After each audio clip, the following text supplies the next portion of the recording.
Hi hello ಎಲ್ರಿಗೂ ನಮಸ್ಕಾರ. ನಾನು ಇವತ್ತಿನ ವಿಡಿಯೋದಲ್ಲಿ ಕನ್ನಡ ಲ್ಯಾಂಗ್ವೇಜಲ್ಲಿ ಅಂದರೆ ನಮ್ಮ ಕನ್ನಡ ಲ್ಯಾಂಗ್ವೇಜಲ್ಲಿ ಯಾವ ರೀತಿ ವಾಟ್ಸಪ್ ಯೂಸ್ ಮಾಡೋದು ಅಂತ ಇವತ್ತಿನ ವಿಡಿಯೋದಲ್ಲಿ ತಿಳಿಸ್ಕೊಡ್ತಾ ಇದ್ದೀನಿ.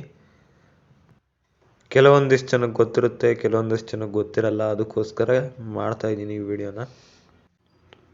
ಮೊದಲು ನಿಮ್ಮ ವಾಟ್ಸಪ್ಪಲ್ಲಿ 3 ಡಾಟ್ ಇದೆಯಲ್ಲ, ಅಲ್ಲಿ ಕ್ಲಿಕ್ ಮಾಡಿ, ಸೆಟ್ಟಿಂಗ್ಸ್ ಮೇಲೆ ಕ್ಲಿಕ್ ಮಾಡಿ, ಚಾಟ್ಸ್ ಅನ್ನೋ ಆಪ್ಷನ್ ಇರುತ್ತೆ, ಅಲ್ಲಿ ಕ್ಲಿಕ್ ಮಾಡಿ.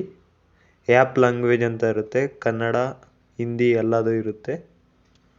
ಈಗ ಮತ್ತೆ ಚೇಂಜ್ ಮಾಡೋದಾದರೆ ಮತ್ತೆ ಭಾಷೆನ ಸೆಲೆಕ್ಟ್ ಮಾಡ್ಕೊಳ್ಳಿ.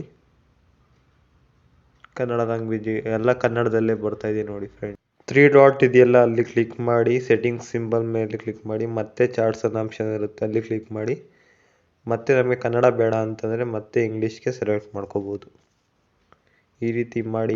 ಈ ರೀತಿ ಸೆಟ್ಟಿಂಗ್ಸ್ ಮಾಡಿಕೊಂಡು ಕನ್ನಡ ಲ್ಯಾಂಗ್ವೇಜಲ್ಲೇ ಯೂಸ್ ಮಾಡ್ಬೋದು ವಾಟ್ಸಪ್ನ.